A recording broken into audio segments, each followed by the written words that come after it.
तो जय श्री राम दोस्तों। तो आज हम लोग एक काफ़ी खास टॉपिक के ऊपर बात करने वाले हैं। आज के समय में एक चर्चा काफ़ी ज़्यादा गर्मा गई है, खास करके एक न्यूज़ जब से वायरल हो रहा है काफ़ी ज़्यादा।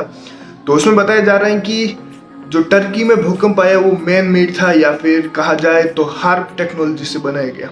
तो आज हम लोग इसी पे चर्चा करने वाले हैं कि दुनिया भर में जो नेचुरल डिजास्टर हो रहे हैं या फिर टर्की का स्पेशली जो बड़ा भूकंप था, क्या वो प्रकृति और कल की एनर्जी की देन थी या फिर हार्प टेक्नोलॉजी की।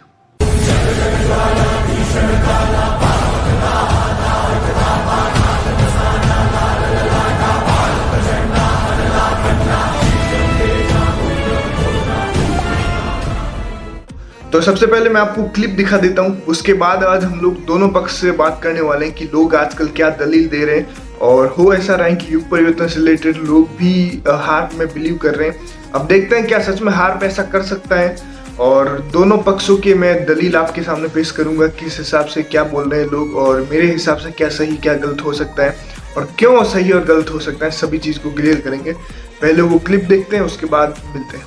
तुर्की का ये दावा बेहद चौंकाने वाला है क्योंकि तुर्की के मुताबिक भूकंप के लिए अमेरिका का हार्प यानी high frequency active auroral research programme जिम्मेदार है और इसी प्रोग्राम की मदद से तुर्की में भूकंप पैदा किया गया। तुर्की की राजधानी अंकारा के मेयर ने यह बड़ा दावा करते हुए एक के बाद एक कई ट्वीट किए जिनमें उन्होंने ये आरोप लगाया कि तुर्की को निशाना बनाया गया और उसके पास के समंदर में ऐसी तरंगें पैदा की गई जिससे तुर्की में भीषण भूकंप आ गया। बताया गया कि तुर्की में भूकंप आने से पहले आसमान में तेज बिजली कड़कती दिखाई दी थी। इसके साथ ही तुर्की के पास के समंदर में 2 अमेरिकी जहाज भी देखे गए थे।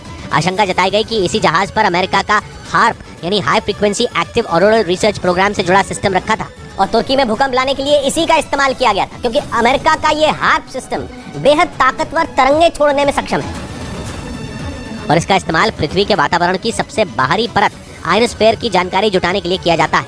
आयनोस्फीयर धरती की सतह से करीब 50 किलोमीटर की ऊंचाई से शुरू होता है और वहां हो रहे बदलाव या फिर दूसरी जानकारियां जुटाने के लिए हार्प से छोड़ी गई तरंगों का इस्तेमाल किया जाता है जो बेहद हाई फ्रीक्वेंसी की होती है। और तुर्की ने आशंका जताई कि इसी सिस्टम का इस्तेमाल समंदर की गहराई में करके भूकंप पैदा किया गया। तुर्की ने अपने आरोप को साबित करने के लिए दलील भी दी।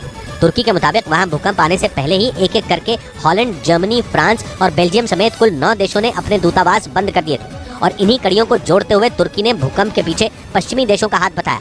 उधर भूकंप की त्रासदी झेल रहे तुर्की में खतरा भी टला नहीं है। जानकारों के मुताबिक आने वाले दिन तुर्की के लिए और भी भारी पड़ने वाले हैं क्योंकि अगले 6 महीनों तक वहां भूकंप के कई झटके लग सकते हैं और ये झटके एक बार फिर तुर्की की तबाही की वजह बन सकते हैं जो कि 6 फरवरी को आए भूकंप के बाद की विनाश लीला से अब भी जूझ रहा है। वहाँ खंडहर में बदल गई हजारों इमारतों का मलबा इस बात की गवाही दे रहा है कि कुदरत ने तुर्की पर कैसा कहर ढाया था।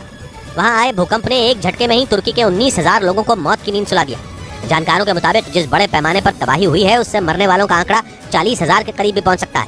लेकिन डराने वाली बात सिर्फ यही नहीं है, बल्कि कहा तो ये जा रहा है कि तुर्की पर अगले कुछ महीने भारी पड़ने वाले हैं। मतलब राहत बचाव की कोशिशों में जुटे तुर्की को आने वाले दिनों में और भी बड़ी मुसीबत का सामना करना पड़ सकता है क्योंकि जानकारों ने इस बात की आशंका जताई है कि आने वाले 6 महीने तक तुर्की में कई बार भूकंप आ सकते हैं और ये भूकंप ऐसी इमारतों के लिए काल साबित हो सकते हैं जो 6 फरवरी के भूकंप के झटकों से बच गई क्योंकि तुर्की की ये इमारतें उस भयानक भूकंप से बच भले ही गई हों लेकिन वो झटकों से बेहद कमजोर हो चुकी हैं। एक रिपोर्ट के मुताबिक तुर्की के 10 प्रांतों में 10,000 से ज्यादा इमारतें धराशायी हो गई जबकि 50,000 से 1 लाख इमारतें ऐसी हैं जिनमें खतरनाक दरारें पड़ गई। और यही वो खतरा है जिसके बारे में तुर्की के एक्सपर्ट आगाह कर रहे हैं क्योंकि 1 लाख के आसपास ही ऐसी इमारतें हैं जो भूकंप के हल्के झटके भी सह नहीं पाएंगी। यानी अब अगर तुर्की में भूकंप आया तो ये इमारतें आसानी से ध्वस्त हो जाएंगी और इनमें रहने वाले लोगों की जान भी जा सकती। तो आपने वो क्लिप डेफिनेटली देखी होगी जहाँ पे अभी मैंने जो ऐड किया न्यूज़ का, ये जिस भी न्यूज़ 18 का न्यूज़ था तो उनको ही क्रेडिट जाता है। डिस्क्रिप्शन में लिंक मिल जाएगा चैनल का।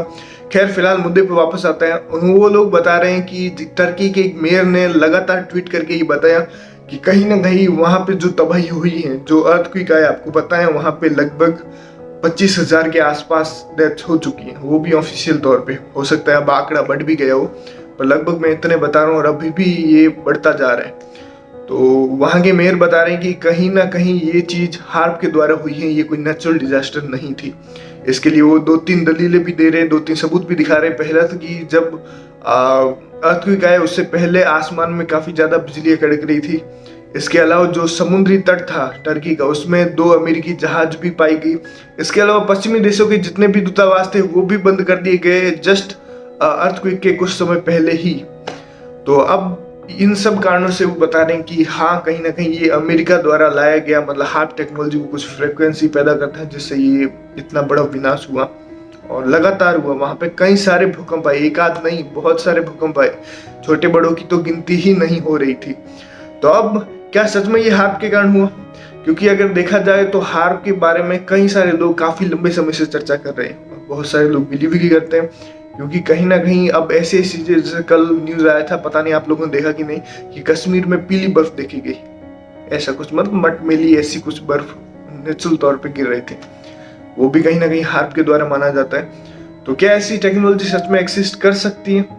तो आपको बता दूं, मुझे ये थोड़ा सा मुश्किल लगता है, और मुश्किल नहीं लगभग नामुमकिन लगता है। उसके पीछे मैं कारण बताता हूँ, मैं ऐसे ही नहीं बोल रहा हूँ। आप खुद सोचिए, अगर नेचर को भी, जो कि एक तरह से परमात्मा की शक्ति बोला जाता है जिसको 5 एलिमेंट, अगर नेचर को भी इंसान कंट्रोल कर लेगा, अब आप बोलेंगे कंट्रोल करना कैसे हुआ? तो अगर इतने बड़े भूकंप इंसान अपनी इच्छा से ला सकता है कोई, तो ये उसे कंट्रोल करना ही हुआ पूरी तरह से। तो अगर इंसान नेचर को इस हद तक कंट्रोल कर सकता है, तो फिर तो मतलब नेचर का और परमात्मा का मतलब ही नहीं रहा फिर तो कुछ।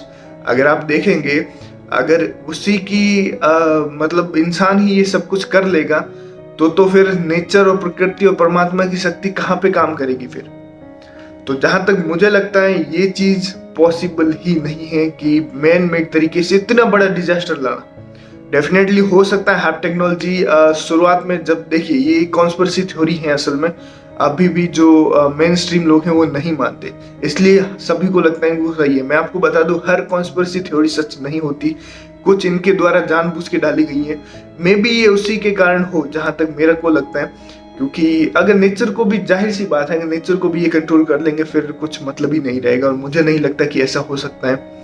छोटे तौर पे ही कुछ कर सकते हैं, चाहे कहीं पे छोटी मोटी बारिश करवा देना हो, जैसे दुबई में बोलते हैं कि ये लोग करते हैं अपने एरिया में, छोटे एरिया में बहुत लिमिटेड तौर पे, वो भी हालांकि मुझे मुश्किल लगता है, फिर भी एक बार को मान लिया जाए। पर इतना बड़ा अर्थक्वेक लाना ये संभव ही नहीं है, ये युग परिवर्तन के कारण ही हो रहा है, और कहीं ना कहीं कल की एनर्जी से ही हो रहा है, क्योंकि इंसानों के बस की बात नहीं है नेचुरल डिजास्टर लाना, ना आज ना तब।